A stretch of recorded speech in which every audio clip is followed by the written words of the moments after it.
All right, we're going to go ahead and get started here. Thanks, everyone, for joining. My name is Brian West. I'm a first-year MBA student here at MIT Sloan, and I am the lead for the Business of Sports panel. I have the distinct pleasure of introducing our panelists today. Going down from left to right, we have Matt Sabal, CEO of Core Software, Jim Pilata, Chairman and President of AS Roma, and co-owner of the Boston Celtics, Tad Brown, CEO of the Houston Rockets and Toyota Center, and Steve Paliuca, co-owner and managing partner of Boston Celtics and longtime managing director of Bain Capital. Moderating our panel will be Patrick Risch, director of the Sports Business Program at Washington University in St. Louis. So the panel will run for 45 minutes, and then we'll turn over to 15 minutes of Q&A. If you would like to submit a question, we ask that you do that through Twitter. If you're going to do that, please use two hashtags, the first being SSAC16, and the second being Biz of Sports. And so that'll make sure it gets through, and we will be sure to ask the ones that get the top tweets, top likes, or retweets. So with that, I'll turn it over to Patrick. Thank you very much, and welcome everybody. It's been a great weekend so far, and we're very lucky, embarrassment of riches to have these gentlemen with us today.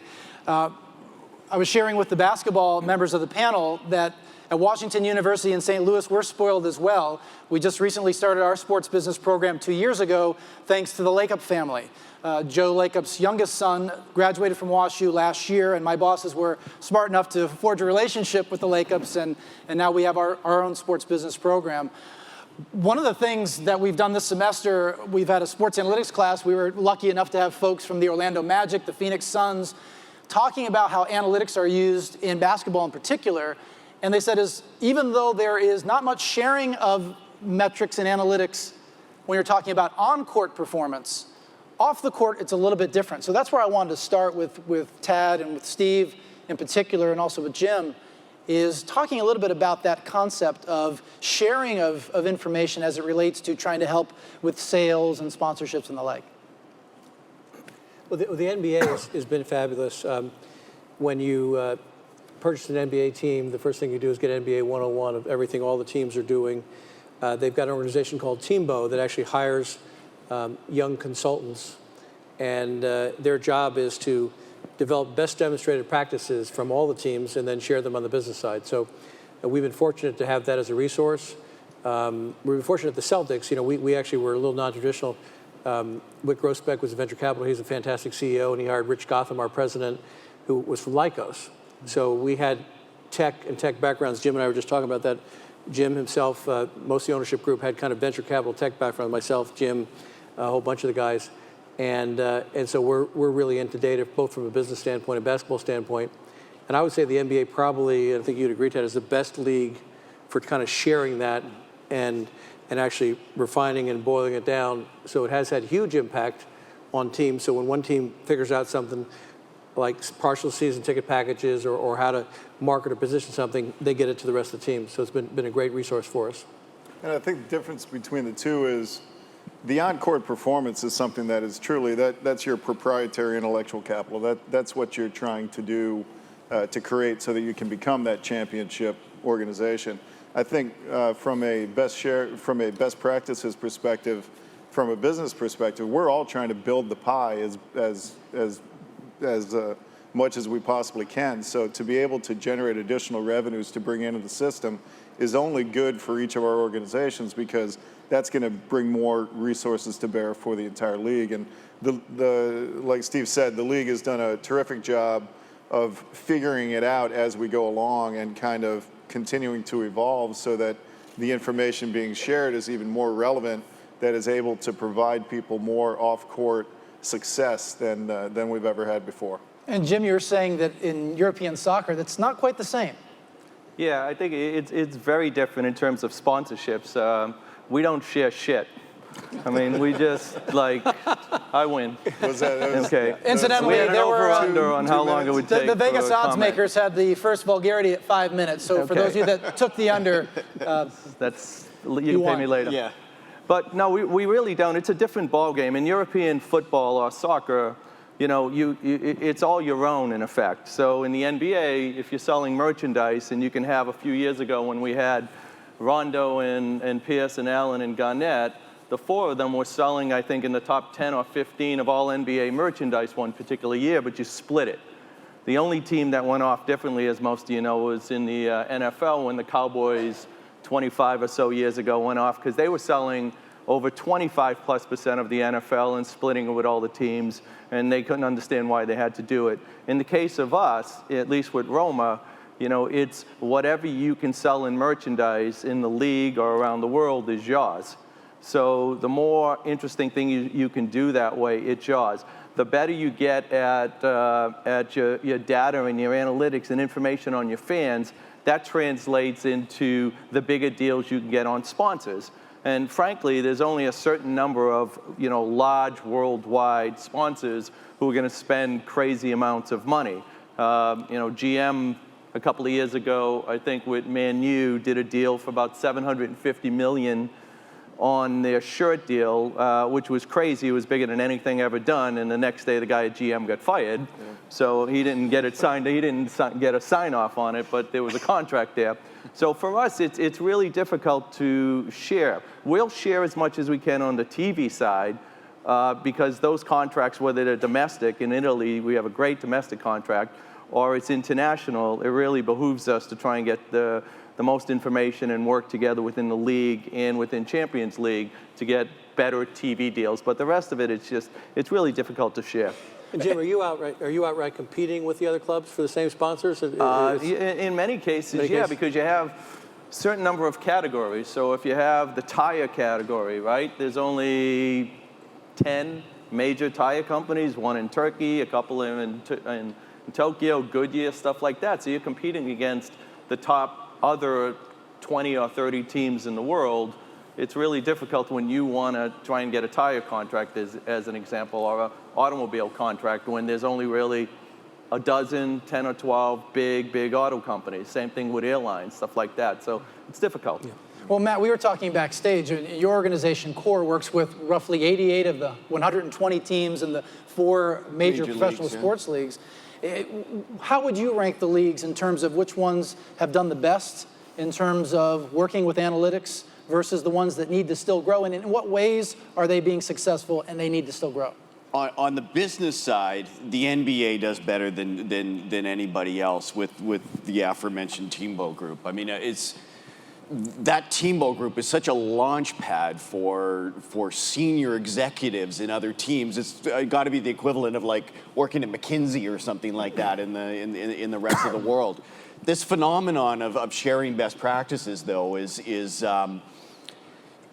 really localized to American sports. Like, we've got entertainment clients, and it's almost a detriment if we say we work with Fox Sports and we go and pitch CBS or something like that. They don't want to have anything to do with us. But because these leagues are set up almost like co-ops, a rising tide raises all boats, and the sharing between the teams of best practices is really good. I would say that.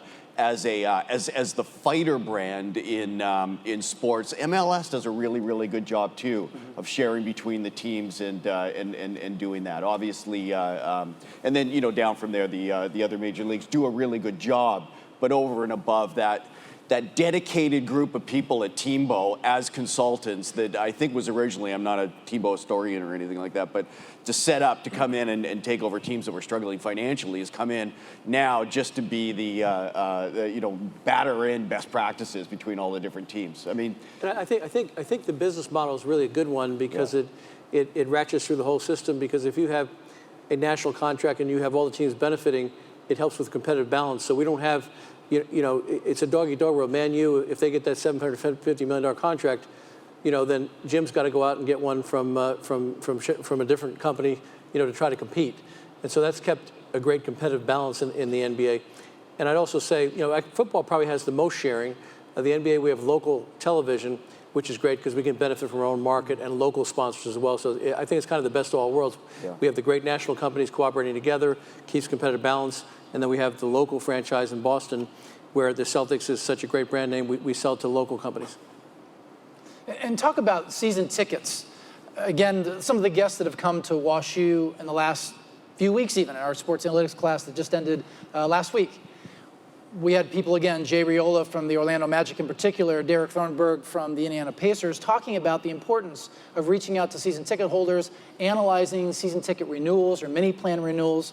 Talk about what you do in that respect. Really, all of you could talk about Jim with AS Roma and obviously the two of you with the Rockets and the Celtics. I think it's critical.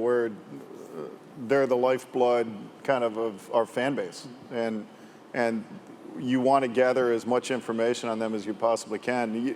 Years ago, it was primarily birthday, how they paid for their season tickets, how do you reach out to them, where their mailing address is so you're able to get some direct mail pieces. Now you've got to be able to segment your markets and understand exactly who they are, how to reach them, what's important to them, what their value proposition is for why they're engaged with your franchise, why they're so passionate about your franchise. Obviously, the experience on the court is the first and foremost thing, but there are also touch points on why people are engaged. It could be a father-son relationship. It could be a father-daughter relationship that they go to the games together. It could be a significant business experience that they've got to have the season tickets. But you've got to be able to deliver as much data and then figure out how are you going to be able to use that data to make sure that you have a lifelong partnership with that season ticket base. And we've been able to really, about a decade ago, Steve and I were talking about this backstage. Daryl Morey, our general manager, who I think many of you know, came from Boston. And at the same time that Daryl came in, it was about the time when our owner, Leslie Alexander, was saying, I want a much broader understanding of everything that we do. So Daryl originally came from the Parthenon Group, and I hired a gentleman from the Parthenon Group at the same time who kind of taught us how to fish analytically. And then we were able to put that into every single thing that we do within our organization, from a ticketing perspective to a sponsorship perspective, certainly the basketball operations side, but even evaluating new opportunities. But specifically on the ticketing side, you've really got to understand exactly who your customer is and use that information to make sure that you're delivering for them the experience that is the most important to them so that they're not going to go anywhere. I think there's been, if I go back 13 years ago when we bought the team, Jim will remember this. I don't even know if we had the name and addresses of the ticket holders at that point in time. We didn't have them on. We didn't have them on email. It was incredible. There's been a sea change in the last 13 years. Our staff at the Celtics has, I think, been on the forefront of that technologically, and part of this is fan engagement. The new technologies, and they're coming every day. We starting with Facebook. Start way back with email to Facebook to Tumblr to Twitter to Snapchat and many more that are growing, have really revolutionized the ability of you to communicate with the fans. So we develop quick clips of the games, direct access to the websites, push notifications, and that gives us an awful lot of data about what the fans really want, segmenting the fans. We've been very successful in marketing, Asian night or marketing Seats for Soldiers night, for the military, and that kind of groups those fans, and we get better engagement. I think engagement's probably gone up, 2 to 3 times since we bought the club. What about your experience at AS Roma, Jim? Well, I'll give you a quick story on it. And about 4 years ago when I bought the team, I went in and looked at how we did marketing, ticketing, merchandising, et cetera, and realized that none of our groups spoke to each other, whether it's on systems, CRMs, or whether it was just talking to each other. And so I did a tour of a number of European football clubs, and to try and get best practices, because others will share from other countries. They might not share within your own country. So a quick story, I'm at Man U, and I'm talking to them, and they said, well, Jim, we have 600 million followers. And I was like, wow, that's pretty amazing. Name them. And he goes, what? I go, name them. He goes, what do you mean? I said, give me an email address, give me a phone number, something. He goes, well, we don't have that. I said, at Roma, we have 1 billion followers. And he goes, what? I go, we have 1 billion followers. He goes, what are you talking about? I said, you made up a number, I just made up a number. I mean, so, and I went and I spoke to a number of other teams. No, and it's fact. In fact, I came home and I spoke to the guys at the Celtics. And I realized that we did some interesting things at the Celtics, but we did not do a lot of things at the Celtics, nor did other teams do it. And sports generally is much more unsophisticated in use of this than you would think. And there's a few teams that do a really good job, and a couple of them are actually up here. So when that happened 3+ years ago, I actually got 8 coders, engineers in a room. We started a company a little over 3.5 years ago called Fan Manager, of which Houston now uses it. And so does the Celtics, and the Golden State Warriors just picked it up, and the Red Sox and the Cowboys, and about 15 or 18 teams as we finally have gone to market with it. And essentially the first thing is that all of our ticketing people, merchandising, marketing, all end up talking to each other within the system. So I think at the Celtics, there's 50-odd people, Sully told me, that use it now.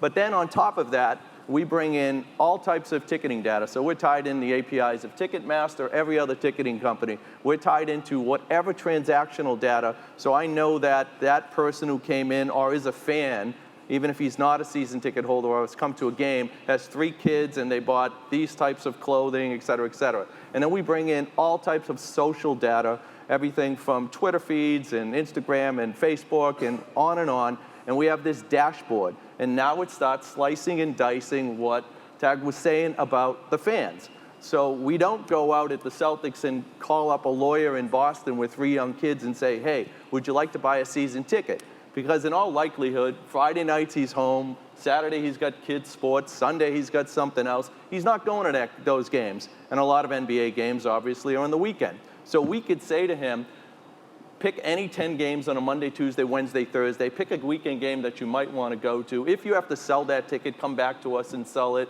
And all different types of stuff like that that we have built into the system. And the final thing that we're adding to it, which we're finally starting to get to because of machine learning, is really a predictive analytics model that if this fan likes this, at the Rockets, what else will they like, and what can we offer them? It's like the Pandora of yeah, I mean, and in Roma's case, it's really much more difficult to sell tickets because you can't just walk up to the box office and buy a ticket. It takes days to buy a ticket in Italian and in most of European soccer. You have to have IDs, et cetera.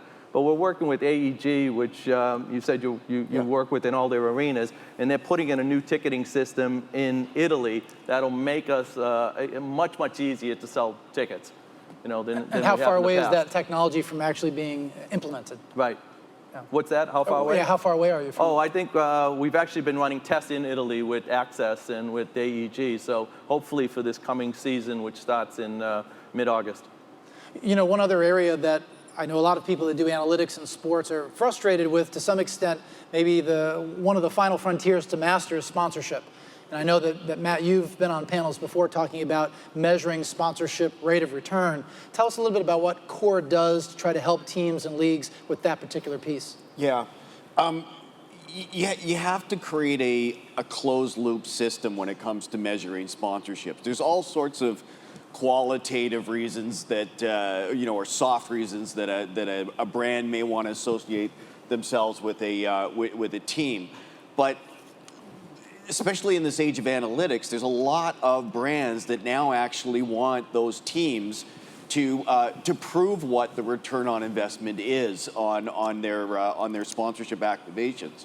So I was telling Jim backstage, there's a lot of you probably sat in Chris Eppenfeld's presentation yesterday from the Charlotte Hornets. He's probably one of the better guys in sports right now that's taking databases like Jim's that collect all of this fantastic information, putting that as a portfolio together to the sponsorships people and saying, look, these are the brands that we could approach, whether it's Hilton Hotels and bringing people in from Raleigh, North Carolina, and doing a weekend and a game and a spa day for other people that are joining them or whatever, and then measuring that with Hilton and saying, look, this is how we kept your hotel full in a dead time. This is how we kept the Papa John's going for 2 weeks after the game, or whatever it is. And that's becoming more and more meaningful rather than just saying, listen, we got a great relationship with this brand. They're proud to be involved with the whatevers, but we really don't know where the rubber hits the road in terms of what our actual return on marketing dollars is. Well, what I find fascinating, we were talking earlier, as somebody that is starting to follow the NBA a little bit more now that the Lakers are affiliated with our university, we see that specifically the Celtics, since Brad Stevens has arrived, has just done tremendous things, very intelligent. Of course, we were talking to Mike Zimmer backstage.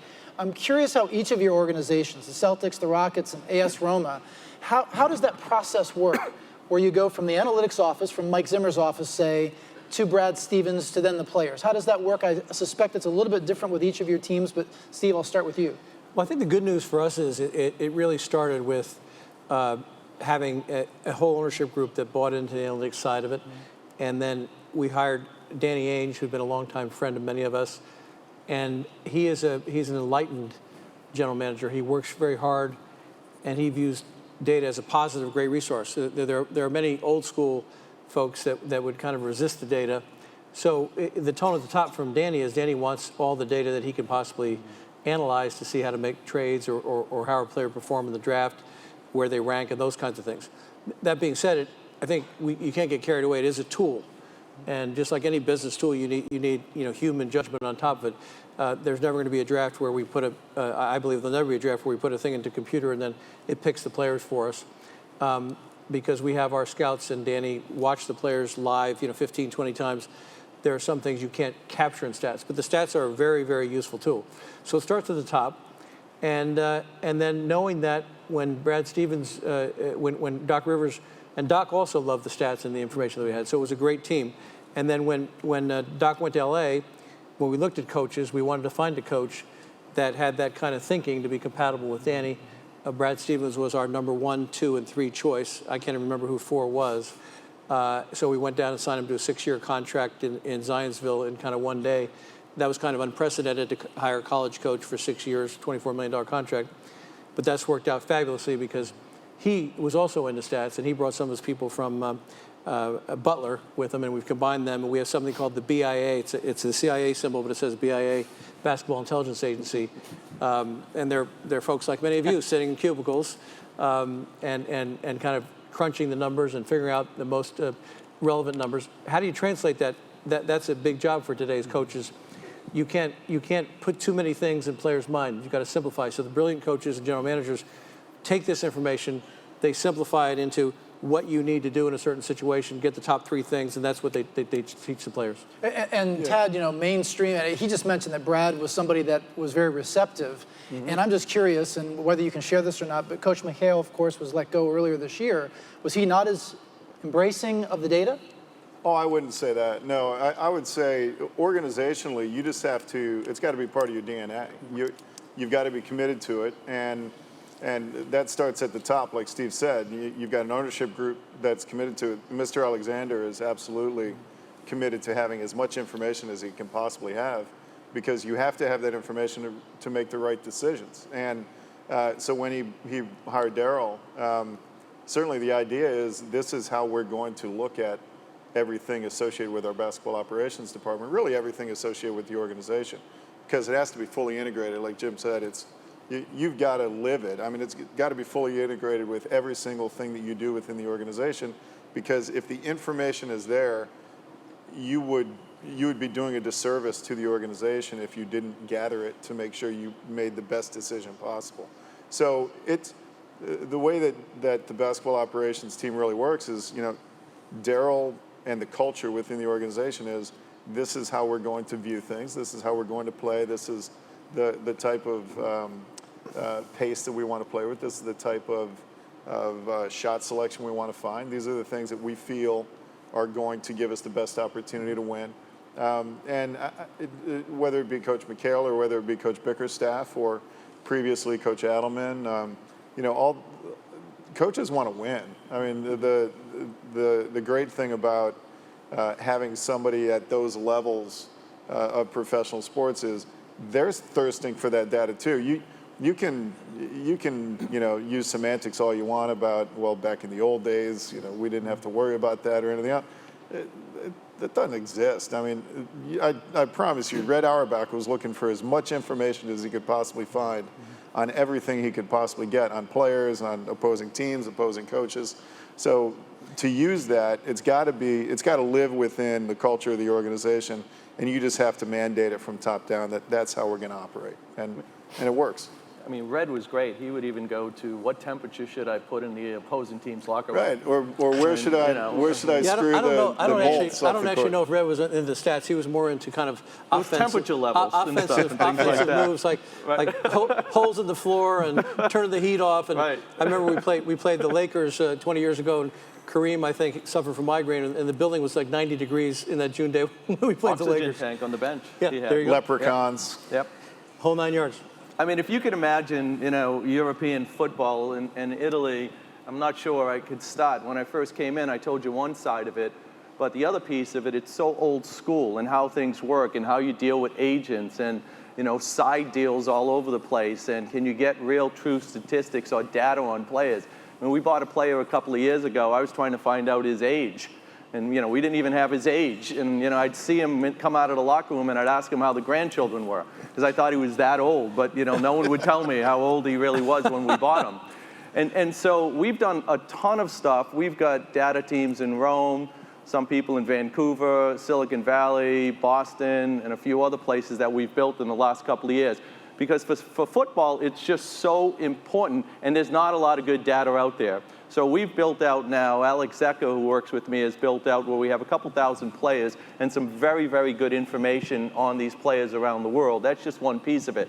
We've also built out stuff where we know that when we're playing an opposing team this weekend, Udinese tomorrow, that 37% of their plays or goals come from this particular spot here. So we may decide to double up on that particular spot, whatever the coach decides. I mean, obviously how he wants to use that.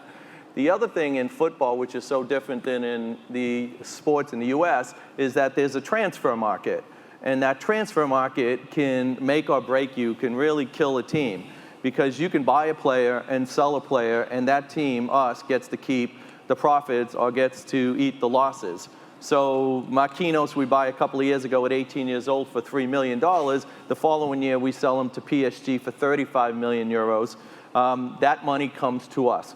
So it's so important to get as much data on these players as you possibly can because of that transfer market. It could become an incredible source of revenues for a team that you can reinvest into the team. The other piece of it that we've changed a lot, which we had a lot of with my previous coach, which we had a lot of pushback on, is the performance and the training. And he wanted to bring his guy in, which he did old school, and the guys were not in shape at the end of last year at all. And I finally said, forget it, we're doing it our way or my way on it. And I went out and we looked for the best people in the world. And so the trainer or the performance guy who was responsible for analytics and for training for the German national team that just won the World Cup, Darcy Norman, we hired him. He was at Performance Institute.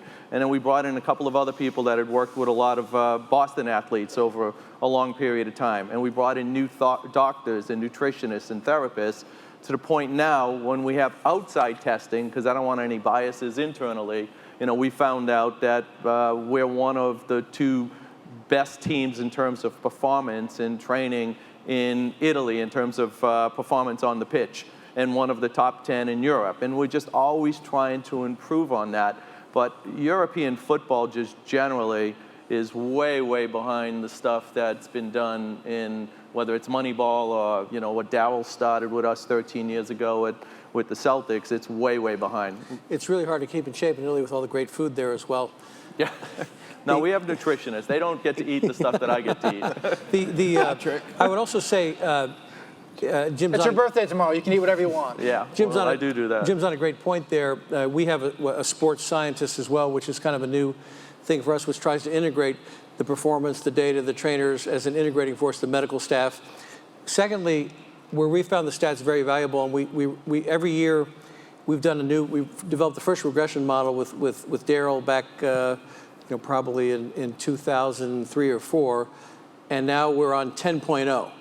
And the difference between 1.0 and 10.0 is enormous. When you put players in the draft on 1.0, it gave us some indications, but it would often have, 3 or 4 players from Division III that had good stats, and you see, center is 6'4", and he's, top 10 draft pick. When we rolled out 10.0 last spring, and we have kind of an unveiling, I came to the conference room, and they hit the button, and it spits out the draft thing.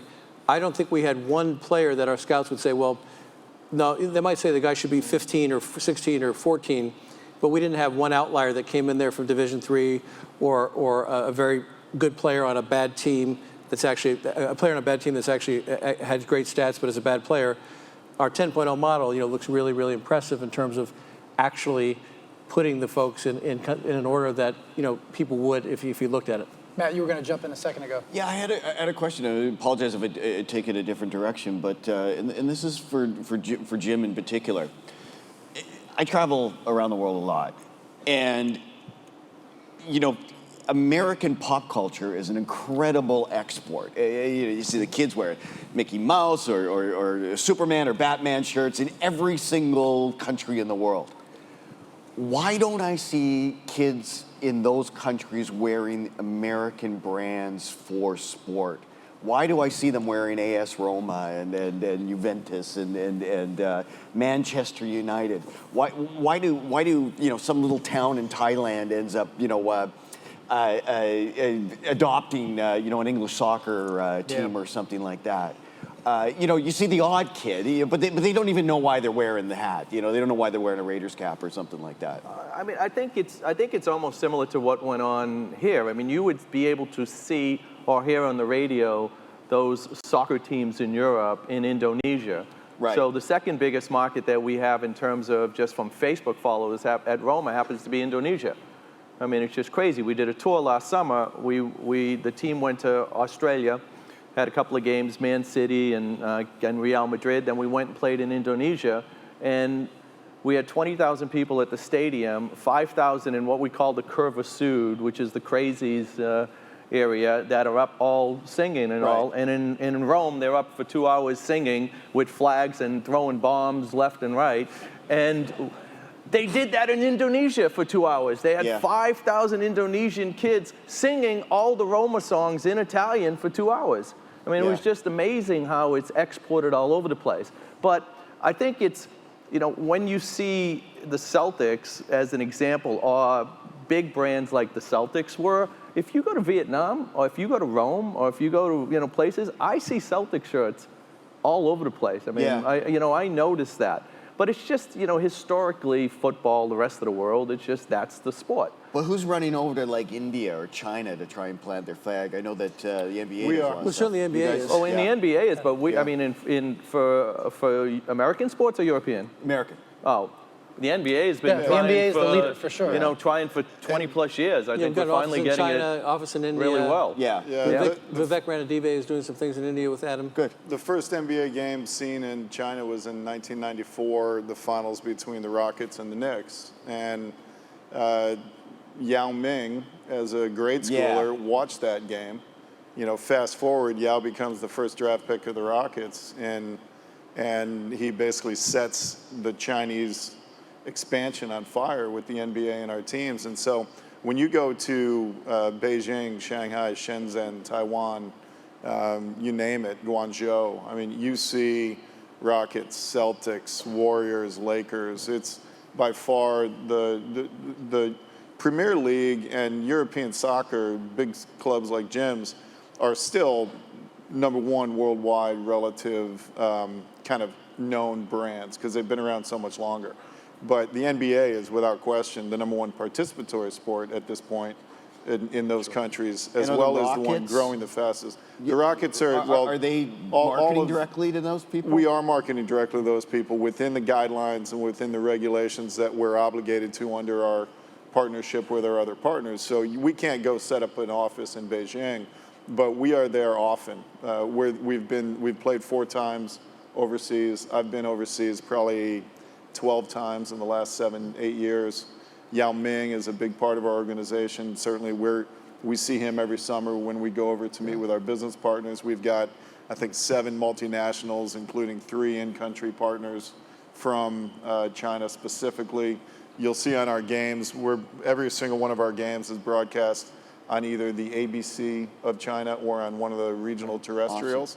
So we've been there, and it's because of that kind of flag we've had in the ground for a very long time. Now, we're also elated about the fact that the Celtics are incredibly popular, as are the bigger clubs in the bigger markets that you would expect. We just played in Milan and Madrid, and this spring, this fall, and we went to Madrid. You would have thought you were almost at a Celtics home game. The whole stadium, half the stadium had jerseys on. I have pictures, Danny Ainge and the crowds and screaming the same thing. It's amazing. Again, I think the internet. Social media has really changed the whole ball game. So if you do have an iconic brand, old school club, or even a new school club, you can take advantage and make those fans all over the world now. Well, it's a superstar factor too, because when you think of basketball, right? If you've got, you've had your stars in the past, whether it's Kevin Durant, whether it's Steph Curry, that one star stands out, and that creates that brand. You had Yao, obviously, to create that pipeline in China. James, Dwight, Tracy McGrady. The other thing, to give you an idea of scale, which is incredible, if anybody had an opportunity to sit in with Bill Koenig, and the last discussion was, in one game in China, we'll have more people view our broadcast that say we're playing the Celtics on a Wednesday night than we'll see our entire local broadcast schedule for the season.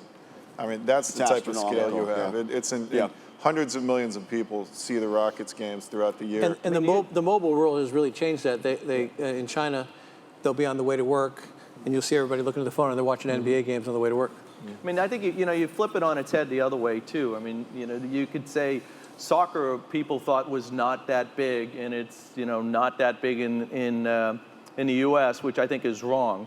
I mean, I think it's American soccer is big at a certain level, and the MLS is a certain level, but because of FIFA games in the last 15 years, and because now you can see games on Saturdays and Sundays all day, basically, it's exported here, and it's actually a huge market for European football.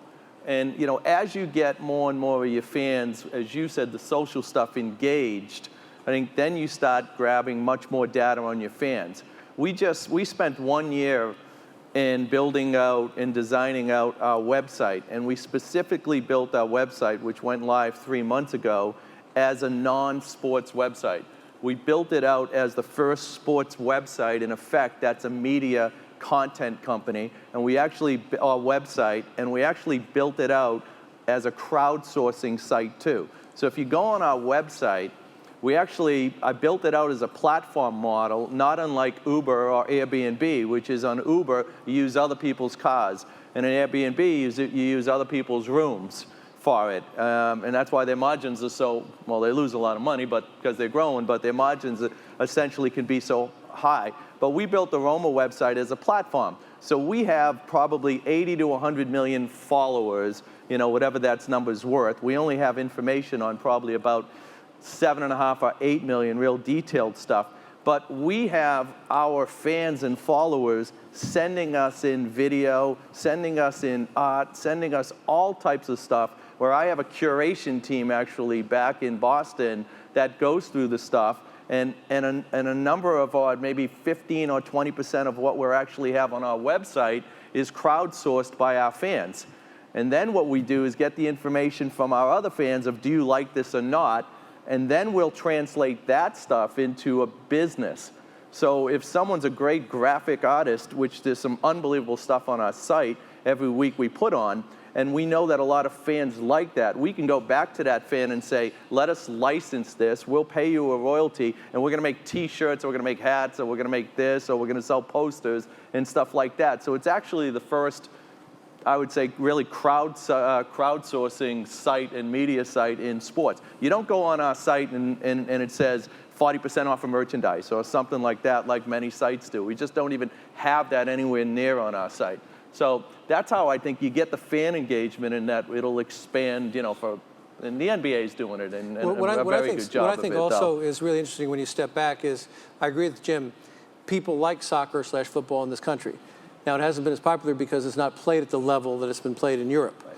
Now you're seeing on Saturday and Sunday the games in Europe, I think you're starting to see MLS, the quality increase, and as you start to get intermixed, you will get a robust soccer league here. And the same thing with basketball in Europe. That basketball is starting to improve. Our players are going over there.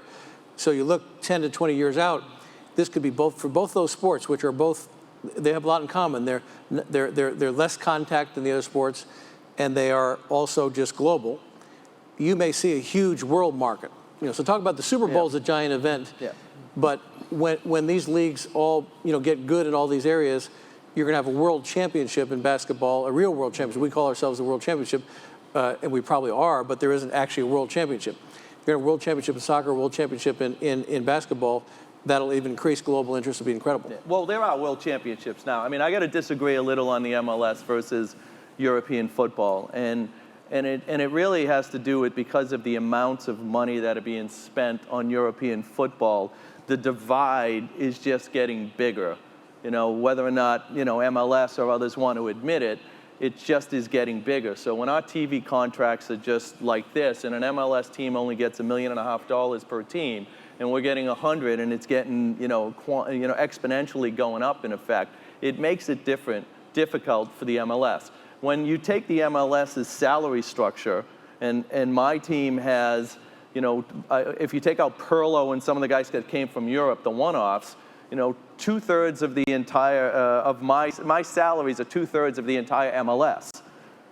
Just for one team. Never mind what does Real Madrid or Barcelona, spend. So it's gonna be a difficult road to Well, there's no question, hoe but in as that, more I money think. comes in and more people watch it, it's going to Right. take some time. But as more money comes in, hopefully the U.S. will get more parity. But as a grassroots sport, I think the NBA has such an international opportunity. It was explained to me by the fellow that used to be the NBA China head is that with soccer, we all play soccer, and all you need is maybe a couple magazines in your socks and a ball. But you take basketball in the urban areas in China and the crowded areas in Vietnam, all you need is a ring and a hoop, in a back alley, and 2-on-2, 3-on-3, and it really is starting to grow as a great grassroots sport. So jerseys, we're talking about, of course, in European soccer and in MLS, where jersey sponsorships are there, front and center. We've started to have that conversation in basketball. Tad, Steve, what is your take on jersey sponsorships in the NBA? I think it's going to come. I think there's a lot of complexities worked out on the sharing mechanisms, and as you look at it, it is very complicated because it gets wrapped into the salary cap and how things are allocated and revenue sharing. So you need a Cray computer to figure out, how did this all work. But I think it will happen. It's being studied right now by committees at the NBA, and it'll happen at some point soon. I agree. It's going to happen. I think were it not for just kind of not being prepared organizationally, I think it would have happened previously, and I think it's going to be a good thing once we get it going. There will probably be some early angst, I'd say, from fans, as well as probably teams that aren't able to kind of maybe not get to where they think that they want to be. And I think also teams like the Celtics with incredible tradition and the Rockets and the Lakers and the Bulls. I mean, it's going to be different to see something different on the front of your jersey. And we'll see how it evolves. I think, like Steve mentioned, it's something that has been talked about quite a bit. It's going to happen. It's just a matter of when. It's amazing how accepting people are. When it came in Europe, it says Emirates on the jerseys. What do the Roma jerseys have? No, we're down to 5 right now that we hopefully in the next 3 months we get it down to. But if there's anybody in the room that wants to give us 13 to 15 a year for the next 3 years to advertise themselves, resumes, anything on it, just let us know. I mean, that's millions. Millions, yeah, not dollars. I'm sorry, that's euros. Euros, not dollars. Which, of course, you can use to put towards your new stadium, which was my next question. Right. So, of course, in St. Louis, we had a little bit of a stadium issue recently, which led to us no longer having a football team, which, quite frankly, though I've lived in St. Louis for 16 years, a lot of St. Louisans, Stan Kroenke is not their most favorite citizen right now, but it was the right move, quite frankly. If you were aware of the lease deal that the Rams signed in the early 90s, it was actually quite poor. So I can't blame the Rams for relocating to Los Angeles to what I think is going to be one of the most palatial sports facilities in the world. And Jim, we were talking earlier, of course, the history here in American sports in the last 30 or 40 years is even though you do have some facilities that are mostly financed with private money, a lot of them are 60, 70% financed with public dollars. So, Jim, we were talking backstage that you're looking at a facility, hoping to build one relatively soon. Tell us a little bit about the difference in trying to build a new facility in Europe versus what we experience here in America. Sure. I mean, just first of all, the stadiums and the arenas in the U.S. are just so much better than the soccer stadiums or football stadiums in Europe. And if you look in places like London, they've been there for a long, long period of time, and it's very difficult to either expand or build a new stadium in cities like that. But in Rome's case, we play in the old Olympic Stadium, which was built in 1960. It holds 80,000 people. You have the track around it, so you're not right on the pitch. So one of the things we decided when we bought the team was that we needed a stadium, and you really need your own stadium to compete on a whole nother level. It could bring in substantial amounts of dollars. So we got approved about 9 months ago by the city. We put in a dossier of 8,000 pages coming up of design schematics in about 6 weeks, and hopefully get approved in 6 months to start building the stadium, which will take about 26 months. And that is all privately financed. I mean, we're not asking Rome or Italy to give us any money. In fact, I don't think they could give us any money given what's going on in most of Europe, even though they need a stadium, and even though Rome is trying to get the Olympics, bad subject, right? But even though we're trying to get the Olympics versus what Boston at the same time, and it would be useful for that whole bid. So we're building it with private money, 60,000 seat stadium on a 200 hectares piece of land, 15 minutes from the Vatican, 15 minutes from the airport, on the ring road, on the river, 2 train lines, about 250,000 square feet of entertainment space, like LA Live on steroids, an amphitheater, 5 or 6 other venues, a conference center for 2,000 people, a little college, a Hall of Fame, a bunch of other stuff around there, an office park that hopefully gets done in 3 years. And at that point, it should generate revenues. We're in the top probably 5 or 6 teams in the world in terms of revenues. But again, privately financed, including the infrastructure, of which we have to put about 300 million euros in. I'm not a big fan of public financing anyways. We had a discussion backstage on a couple of teams recently in the NBA that are owned by people with a shitload of money, and they're getting half of it financed by the city, which I just don't think that's right. I don't know economically that makes a lot of sense for. Well, in fact, most studies that look at economic impact of sports facilities oftentimes find that they're not generating the revenues to make up for the public subsidy. Well, one question I want to ask before we open it up to some of the Twitter questions. In fact, one more thing on facilities. The gating factor in Europe in having, I think, NBA quality basketball is facilities. Right. The O2 in Europe is the only thing that's close to an NBA facility because Europe has focus. They have soccer stadiums, outdoor stadiums, but no venues like we have in the United States. So we have a big competitive advantage here having those kinds of venues. But again, I think they're starting to look at that, because they want concerts. The O2's been very successful. Once that infrastructure gets up, it'll be easier to have NBA teams in Europe. You have to have a multi-purpose facility to Absolutely. be able to bring in all those events. Yeah. Question out of the blue, out of the box. The Rams are moving to Los Angeles. If you were hired as a consultant to give them guidance how to start that business, what would you tell them? I know what I would tell them. Since they're going to be building a stadium, I would really go in a line by line on with their construction company because they're going to try and screw them all day long. I would say that the first thing you have to do is bring the fan base back.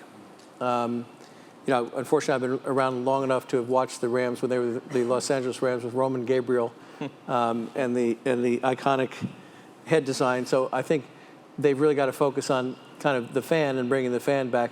LA is actually, it has a checkered history on football and sports in general because there's so many things to do in LA. The weather's great. The Lakers have carved out a great niche. I think the Clippers are starting to get some traction there. But you really have to offer a great experience for the fans in LA. And I think bringing back that nostalgia, bringing back a building that they'll be proud of, will be very important. And I think, as Jim says, it'll probably cost a lot of money. And probably have to multiply it by 1.5, whatever big number that they give you. Ted? I'd say make it true to the market. And so in that regard, I would say make it extremely premium value oriented. Focusing on the design of the building, I'd really focus on the premium spaces because you're going to have the vast majority of the early revenue that's going to come in and probably the revenue that's going to stay beyond any type of on-field performance because like Steve mentioned, they did have a checkered past relative when the team started performing poorly on the field, people scooted.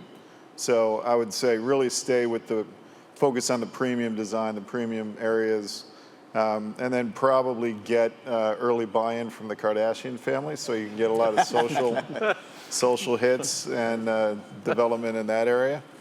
Unquestionably. Back on the economics, I agree with Jim. When we were going to do the Olympics here, we had it all privately financed. Now we happen to have some great sites here. We happen to have a university that needed housing. And they're doing the same thing in LA right now. They're actually they're talking about using university housing that's already there for the housing. As I studied this, there are things, though, that cities can do successfully to help stadiums get in, some infrastructure improvements, things that'll benefit the city as well. So I think I wouldn't tar it with a brush to say there should be zero absolute cooperation or financing from the public. These stadiums can really be catalysts if by and large, the stadium piece of it is paid for private enterprise, but the city does planning about offices behind and the infrastructure that's involved, it can really rejuvenate. In a small way, a place like Durham, North Carolina, the gentleman who owned the Durham Bulls down there built a fantastic, it looks like Fenway Park little stadium. That's revitalized the entire area of Durham right now. They have high tech in their shops, and it's a beautiful brick kind of look-alike of the Cubs or Fenway Park. So I think cities can really benefit by doing that if you do it appropriately. Well, we just have a few minutes left, so let's get to some of the Twitter questions. So this goes into the category of public relations and crisis management. And just make a brief mention. So, of course, one of the big stories in crisis management the last week was Maria Sharapova's failing a drug test at the Australian Open. Hit a little close to home for those of us at WashU that had a chance to host Maria's agent, Max Eisenbud, at WashU for our Sports Business Summit back in September. So I kind of felt for him because that was a nightmare situation, and we'll see how that pans out. But the question is, what's the best way to deal with erroneous media reports? Publicly refute or quiet the story behind the scenes? I think you have to try both. It's very hard to quiet any story behind the scenes these days, I think. And in crisis management in general, what we certainly learn at the Celtics, and I think most of America, the truth always comes out. So you're best off to get the facts, don't pass judgment till you get the facts, but then get the facts out there and be as honest in dealing with it as possible. And that's the only way to avert crisis. If you start, the fans are very smart, there's information everywhere, you can't hide anything with the internet, Snapchat, Facebook, etc. So get the facts and then get them out there in a professional way.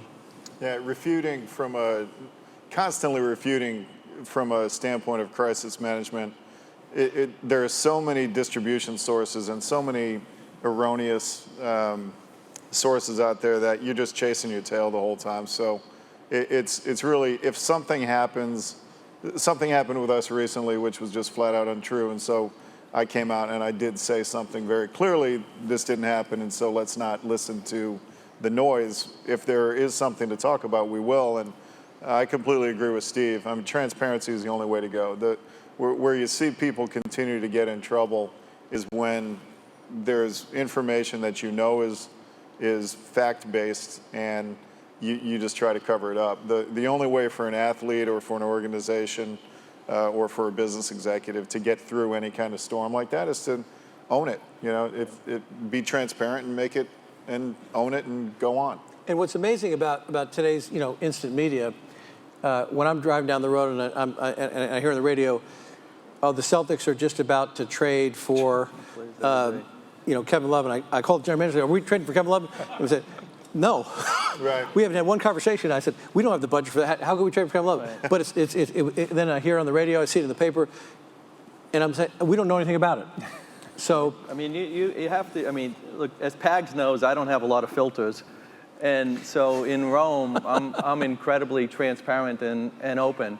And it's a very, very, very difficult place. So, you deal with 2 newspapers and a radio station or 2 in Boston, as an example. I've got 6 newspapers in Rome that, have multi-pages on football. There are 9 radio stations in Rome that only talk about soccer 24 hours a day in Roma. So they're all trying to make up stuff all day long on what you're doing. And I don't even read the translations anymore in the morning. So, there's a couple of things we did. We built our own TV studios, our own Roma TV a year and a half ago, our own Roma radio, so that we try and get ahead of the stories when we can get ahead of them. But then on top of that, there's just, there are times that you just have to come out, and because of the pressure from the press in Rome is just way more than any other place that I've seen. Certainly there's nothing like it in the US at all on it. So the best thing is to kind of be offensive. And, frankly, I was there last week, and it just gets to the point where, I come out of my hotel room or out of the hotel, and every single, all day long and at night, there's 10, 15, 20 photographers or journalists out there asking questions, and it just gets tiring. So, you're either being open and transparent and telling on it, or the other fun thing is actually you play with them, I mean, last week I come out of the hotel room and they asked me what I'm going to do today, and I said I have some friends from Boston come in, and 20 journalists are going, well, what are you going to do with them? What are you going to do with them? I said, well, first of all, they want to go on the gondolas. And they're all like, what? Gondolas? I go, well, my friends want to go to the gondolas. They go, Presidente, there's no gondolas here. And then I said, we want to go see the Great Wall. And then they want to see a bullfight. So, so now there's a YouTube video of me for a minute and a half asking to see the gondolas, bullfights, and, So you can have fun with them, too, at the same time. It's, Yeah, I just got a Twitter alert that the Kardashians are investing in the LA Stadium. I think we're in trouble here. We're in trouble.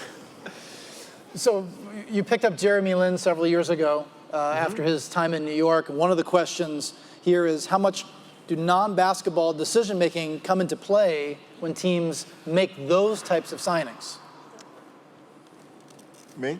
Any of you, but in that particular go with Lynn, case. and I have a good one right now. Yeah, I'm going to. I will say, and I can only speak for us, I would say none.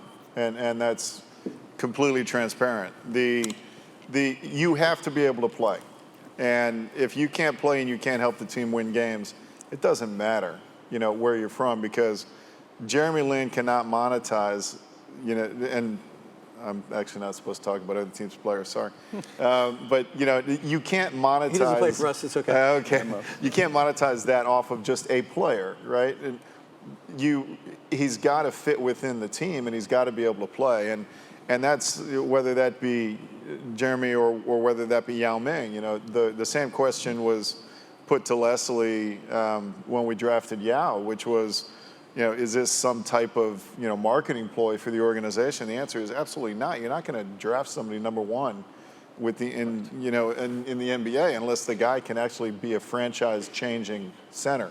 And he could. Now, all the other things come into play with that, and it works very well, and you've got to have an infrastructure in place to take advantage of those opportunities. But at the very end of the day, all of us are in this for the same thing, which is we have to be able to put the best players on the court or on the pitch to make sure that you can win a championship, because that's why all of our fans care to come to in your the defense, games. Jeremy Lin is a very, very good player. Very good we basketball player. looked at him as well.